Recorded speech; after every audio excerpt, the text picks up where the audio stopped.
What's going on, guys? Welcome back to the channel. This is not going to be a trading video. This video is going to be about my camera gear and how I color grade my videos.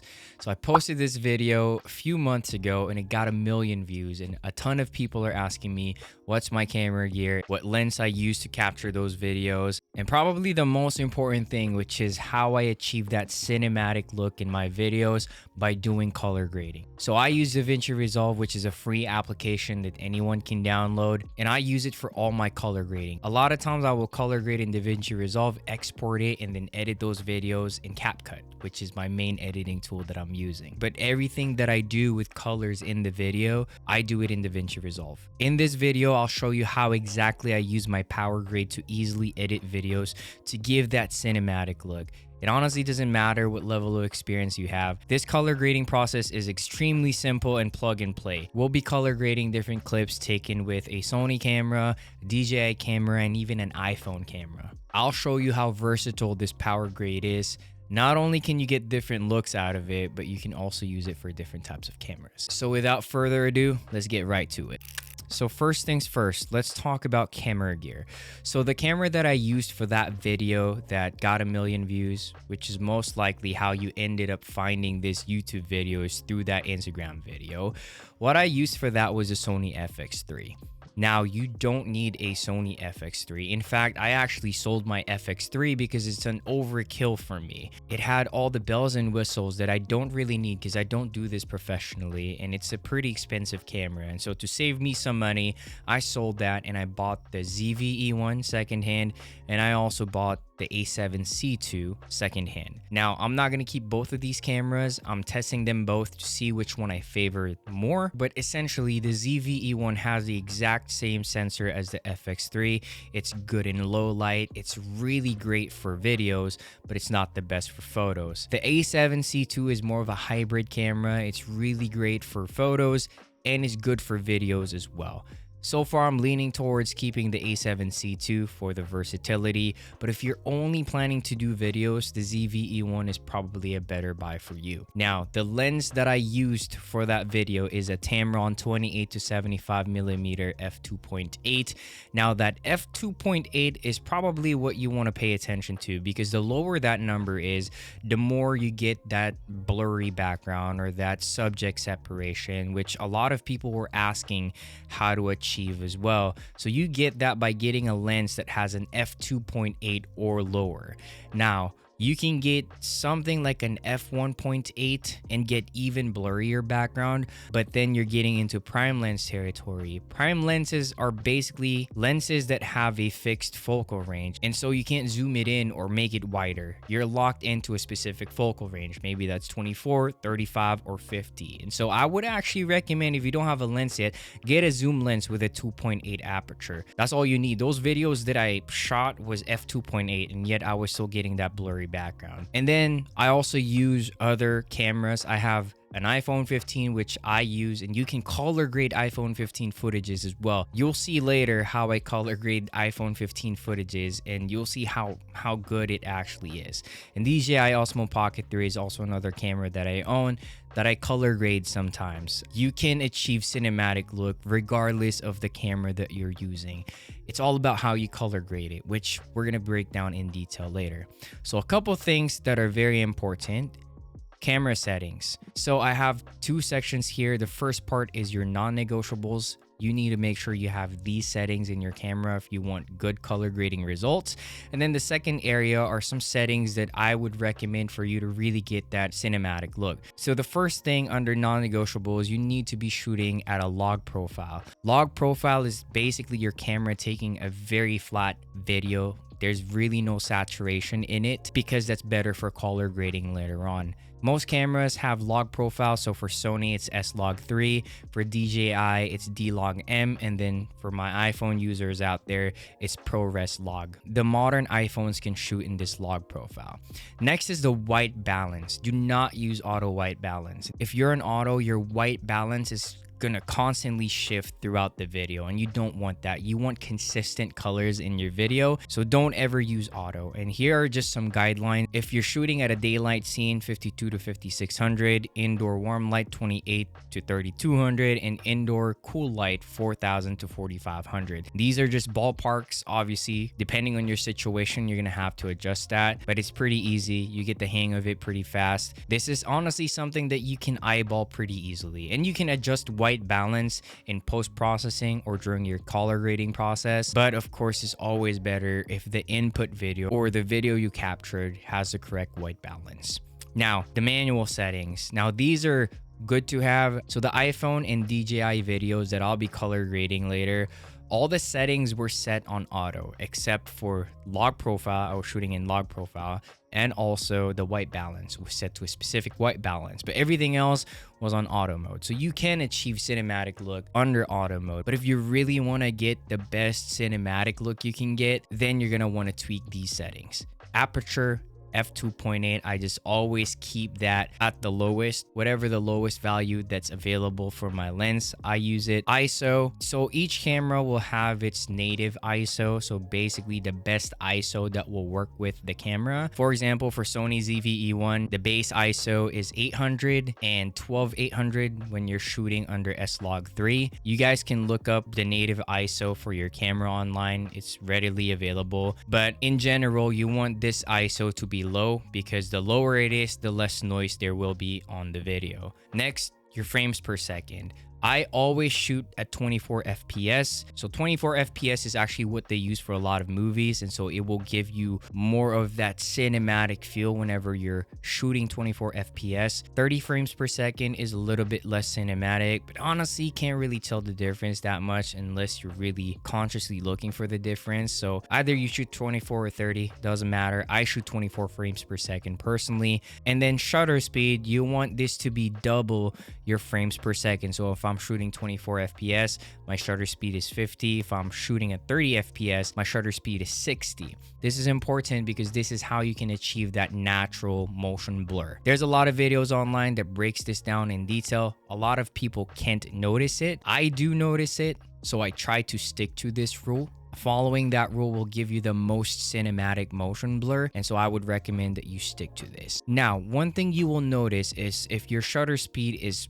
50 or 60, especially when you're shooting outside, your videos will be extremely bright, and that's where accessories come into play. But before I talk about accessories, again, I just want to emphasize everything under the manual settings, that's really just to get the most cinematic videos out of your camera. You don't need all of these settings. I'm a little extra, so I make sure I have all these settings and I notice the difference, but you can achieve a cinematic look without all of these manual settings down here. So back to my point, when you're shooting at a 50 or 60 shutter speed, your videos are going to appear very, very bright, especially when you're outside, and that's where accessories come into play. The first accessory I want to discuss is the variable ND filter. I always have this in my camera. It's like sunglasses for your video. This will let you shoot at 50 or 60 frames per second while maintaining the correct exposure for your video. It's like a pair of sunglasses for your lens. So I have one here. This is the variable ND filter. It's variable because you can twist it and it's going to let in more light. Twist it back and it's gonna darken again. So this is the variable ND filter, and all of my lenses have this. So basically when I'm out there shooting and I want to adjust the brightness a little bit, it's a little too bright, this is where I adjust it. I adjust it physically versus tweaking the settings in my camera. We talked about a lot of different settings earlier, and that might be overwhelming to you, but the thing is you only have to set that once. After you save those settings, most of the changes will be to exposure using this ND filter. That's the only thing you will adjust, at least for the most part. 95% of the time you get those settings straight. Now you're good to go with shooting, and the only thing you're adjusting is your variable ND filter to make your videos brighter or darker. Next is a mist filter. This is a good to have. I would say the variable ND filter is a must have, but the mist filter is a good to have. This is gonna soften your video. It's going to take that digital sharpness out of it, therefore making it look a little bit more film-like or cinematic. And it also gives your lights some type of bloom effect. A lot of people like that. I like that, and so I go between a 1/4 and a 1/8 mist filter. So that's it for camera gear, settings, and accessories. Now time for the fun part, which is color grading. So I color grade using DaVinci Resolve, which is a free application that anyone can download. And I personally use a PowerGrade that I've developed over time. So PowerGrade is basically a saved setting that I drag and drop into my clip, and it instantly gives me that cinematic look that I'm looking for. After I drag and drop it, really I just need to tweak the white balance and the exposure, which are pretty damn straightforward. And I use this process for all my clips. It's a very straightforward color grading process. I swear it looks intimidating at first, but it's actually really simple. This PowerGrade is what I use for all my videos, regardless if I take it on my Sony camera, my iPhone, or DJI, or any cameras. It's applicable to any cameras. You can use this PowerGrade for any camera that shoots log profile. If you guys are interested in my PowerGrade, you can get it using the link in the description. Okay, so let's do some color grading. I've loaded all my clips here that I want to color grade. I'm in the colors tab right here. Again, DaVinci Resolve is a free application. Anyone can download it. So all the color grading that I do is done with my PowerGrade. This right here that says film look is my PowerGrade, and I basically just drag and drop that to my clips to get that film look. All the color grading that I do is done with this PowerGrade. So let's color grade this first image. All I do is I drag and drop that. Now, right off the bat, this looks cinematic to me. I like the look of it. But I'm gonna do a couple of things here. As soon as I dropped it, you see all of these things called nodes. And so we adjust specific settings in each of these nodes. So you're not really gonna be tweaking most of these. The only things that you're gonna be tweaking for 95% of the time are these 3 nodes right here. So the first one is camera selection, basically just selecting the camera that you're using. If you're using a Sony camera and you shot in S-Log3, it's already set to S-Log3 in here, so I'm not going to be messing with this first node. So the first 5 clips that I'm going to be color grading, they're all taken from my Sony FX3, so I'm not going to be touching this first node. The second node is white balance. This is where you can adjust the temperature or the warmth or coolness of the clip. You'll see that throughout this color grading process. This is something that I touch a lot. And then lastly, the exposure, which is just making the photo a little bit more bright or less bright. Killing the highlights is something that I do a lot. Really just tweaking the exposure of the video to make it look a little bit more cinematic. I spend most of my time in these 2 nodes right here. This is where I live. And if you're using my PowerGrade, these are the 2 things that you're gonna be tweaking the most. Okay, so right off the bat, this image right here is a little bit too bright. The highlights are bright. I'm gonna kill those highlights. And so I would go to highlights down here, and I'm just gonna drag that to the left. There you go. I like that. And that's really it. Maybe the white balance, I can add a little bit more warmth to it. So add a little bit more warmth, I just go to this temp right here and drag it to the right. And that's it. Very subtle. I'm okay with that. Another way that I tweak the white balance is using this offset module right here. And what I do is I click this little white dot and drag it around to change the white balance. I use this a lot more than this temperature slider, to be honest. This gives me a little bit more freedom to tweak the colors, while temperature only allows me to make the video warmer or cooler. So I'm really happy with these colors. One thing that maybe I want to do is increase the saturation a little bit. So I go to this saturation node, I turn that on. It's turned off by default, and for the most part you're not going to use saturation. So to turn it on, you're just going to click that number. Now that's on, and I tweak saturation by going to this tab right here and then just drag it to the right a little bit. Honestly, that's it. It's very subtle. This is off, this is on. There's really not a lot of difference, but I like it. And that's it. I like this video. That looks cinematic to me now. I like it. Now, so these effects down here, let's go over these effects real quick. So these effects down here are only available for DaVinci Resolve Studio, the paid version. But honestly, the effects that these have are very subtle. You probably can't even notice it, and I'll show you in a bit.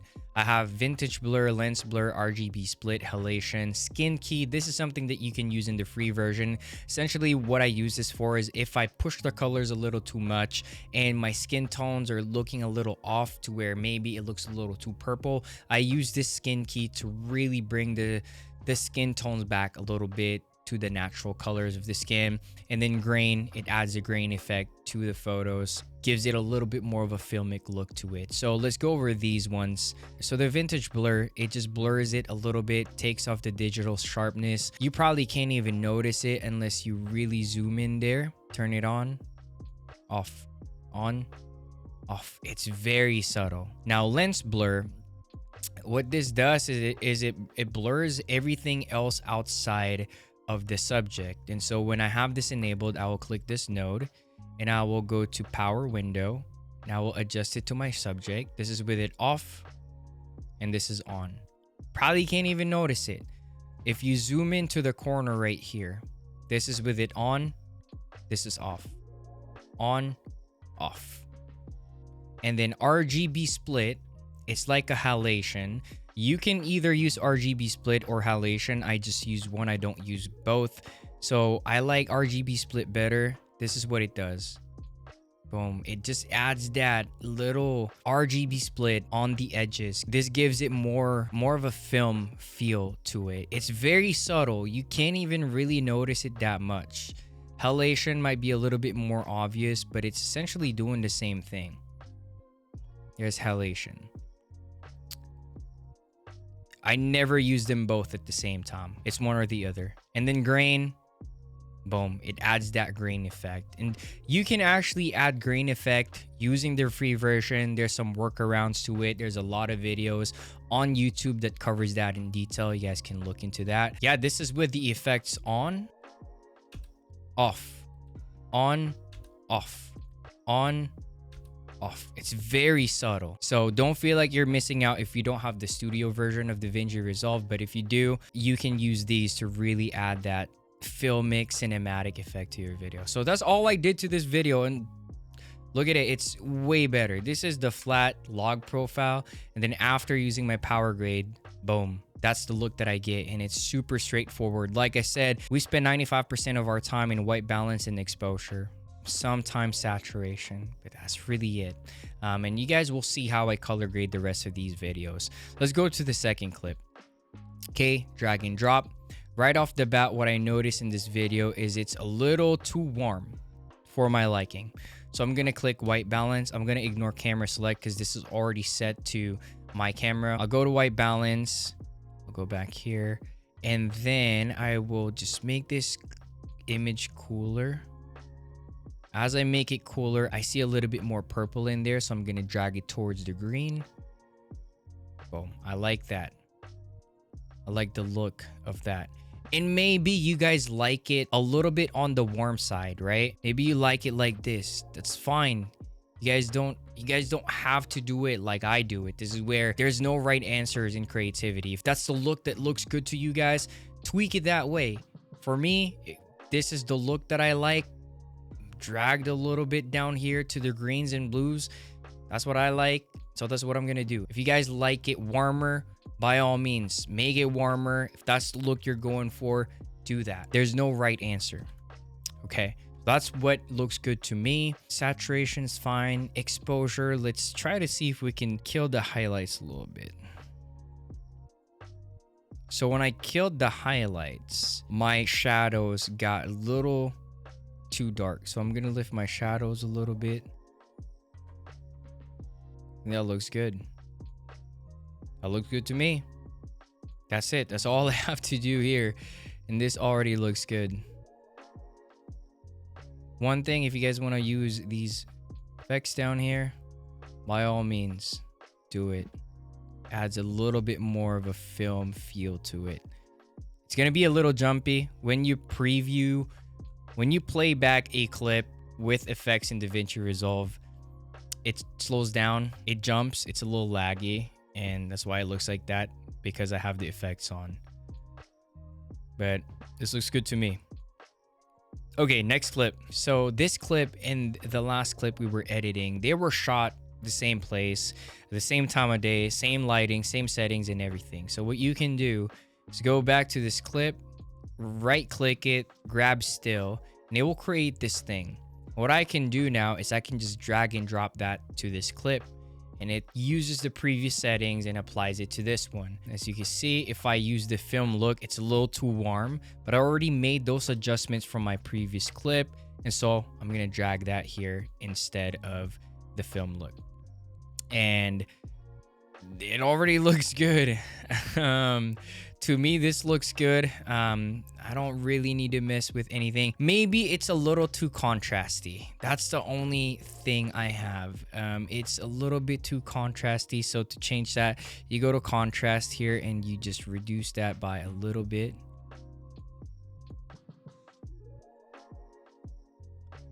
There you go. It's tiny. It's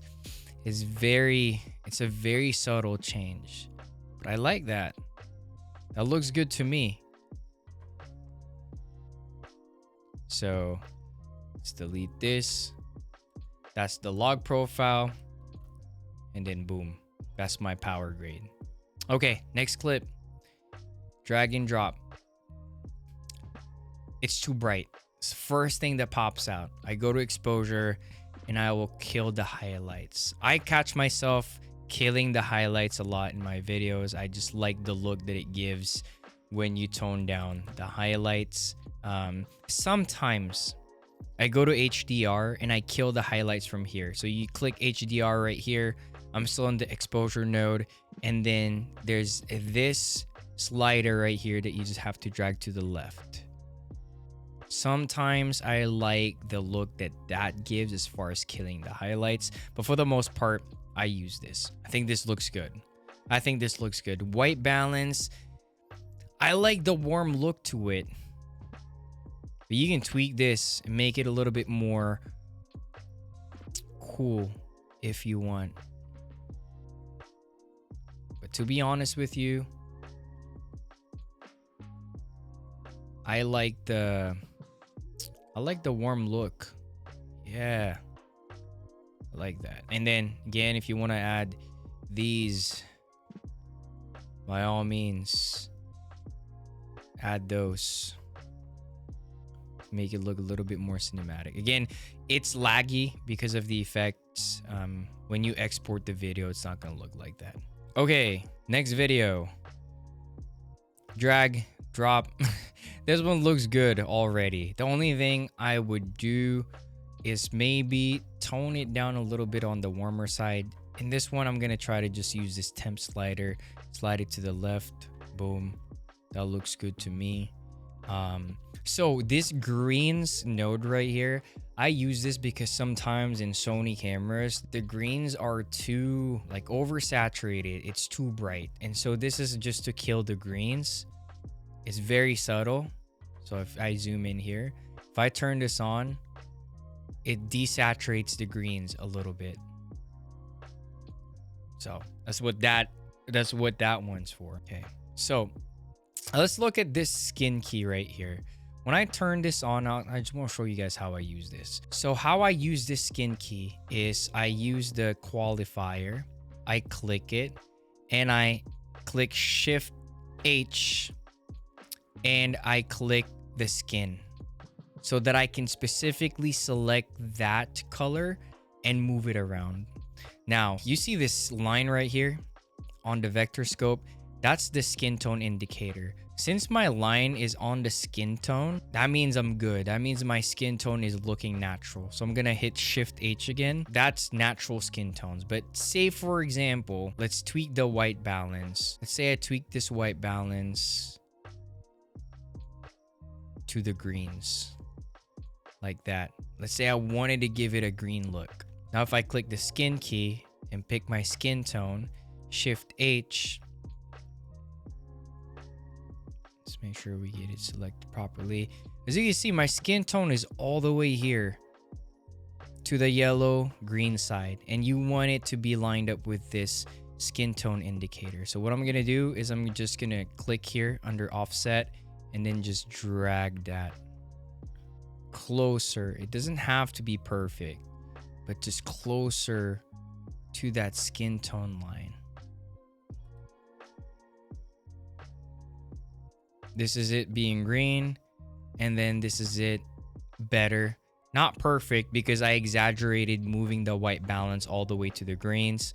But as you can see, sometimes when you shift your colors a little too much, your skin tones go off tangent and you get a very weird skin tone color. So this is just to bring that back. This is it off, this is it on.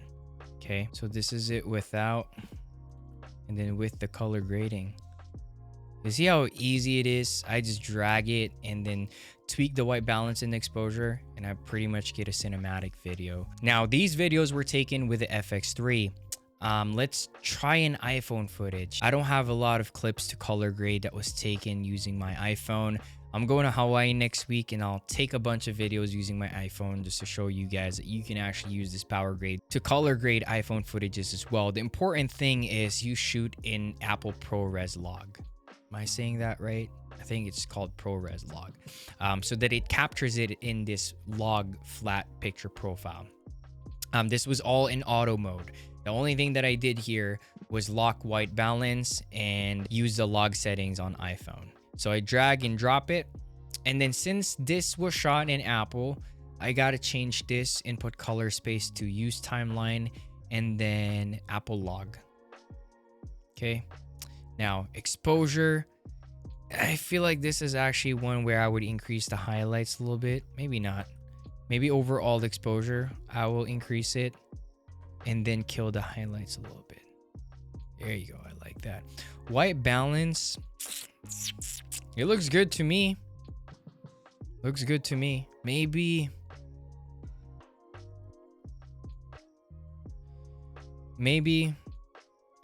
cool it off a little bit. Yeah, very subtle. That's it. That's all I would do here. I really wish I had more iPhone footages to show you guys, because Apple is actually surprisingly good with the quality of their videos. But that's all I gotta do here. I can turn on the effects. Boom, boom, boom, boom. Give it that filmic look.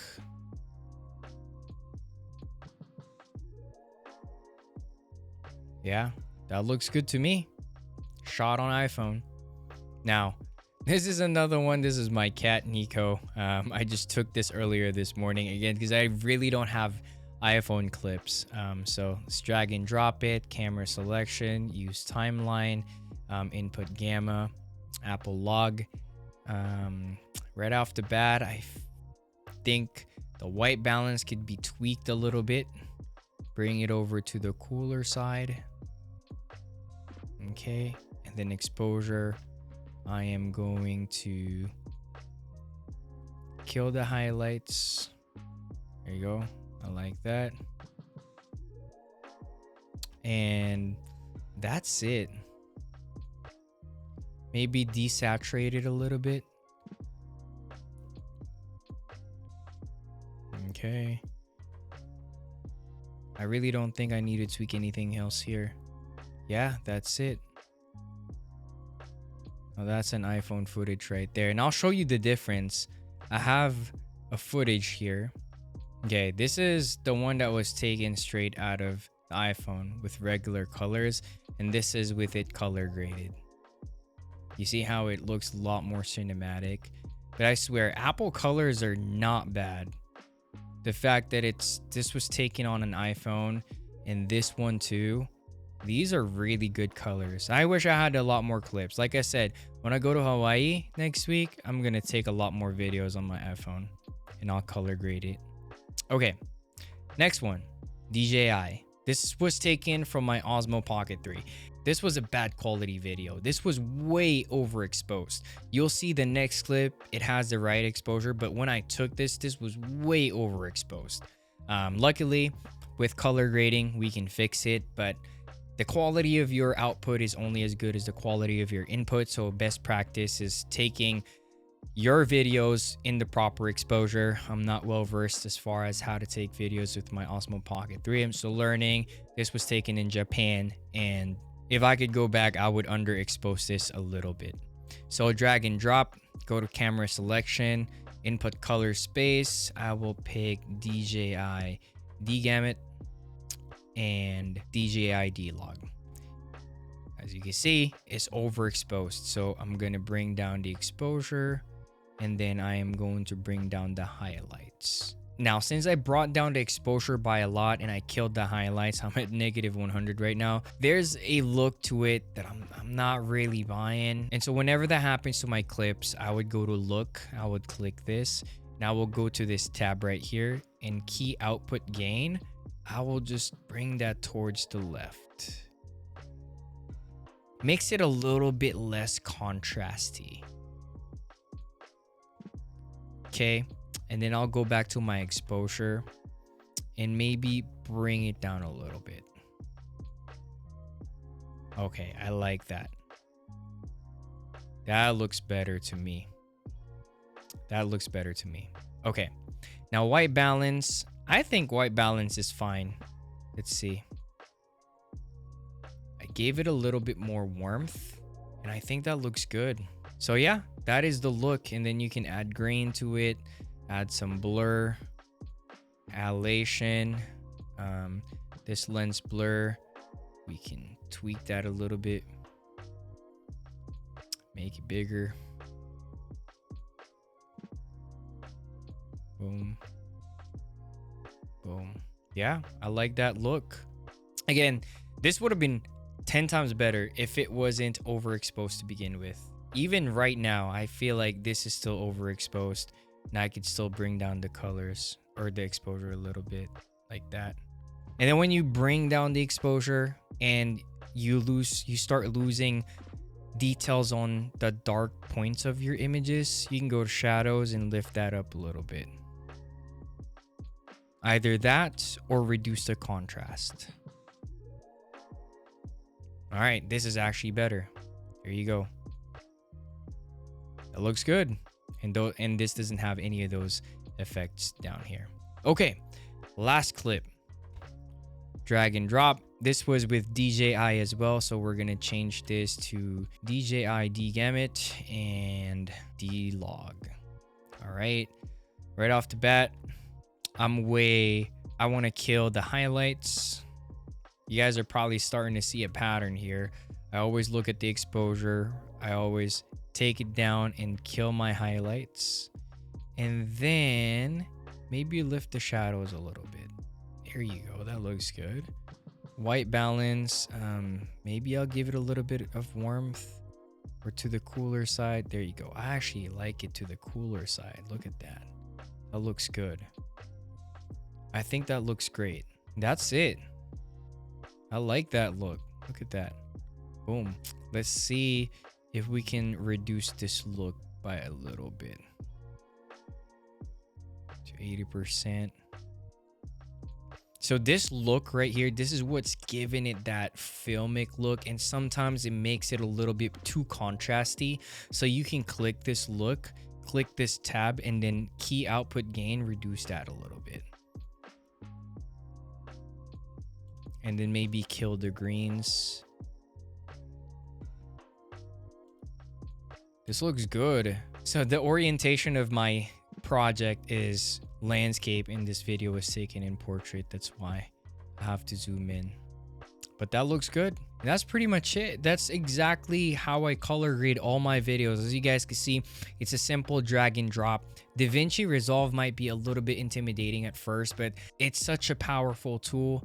And I've tried different color grading softwares in the past. I've tried it using CapCut. I've tried it using Premiere Pro, but I was able to get the best colors from DaVinci Resolve. And the process is just a lot more seamless. As you can see, I just drag and drop my PowerGrade. I tweak the white balance and exposure 95% of the time, and I get a good footage out of that. And I can also apply those effects if I have the studio version, like the blur, lens blur, RGB split, halation, and grain. So I really like DaVinci Resolve. And with this PowerGrade that I'm using is really just drag and drop, tweak a couple things, and I have a very Nice video coming out of it. It gives me that film-like cinematic feel to my clips. Anyone can do this. It doesn't matter if you're a beginner, and DaVinci Resolve is free. If you guys made it this far, I appreciate you taking the time to watch this video. And if you're interested in getting my PowerGrade, you can use the link down in the description. I appreciate you guys. Thanks for watching the video, and I'll see you guys in the next one.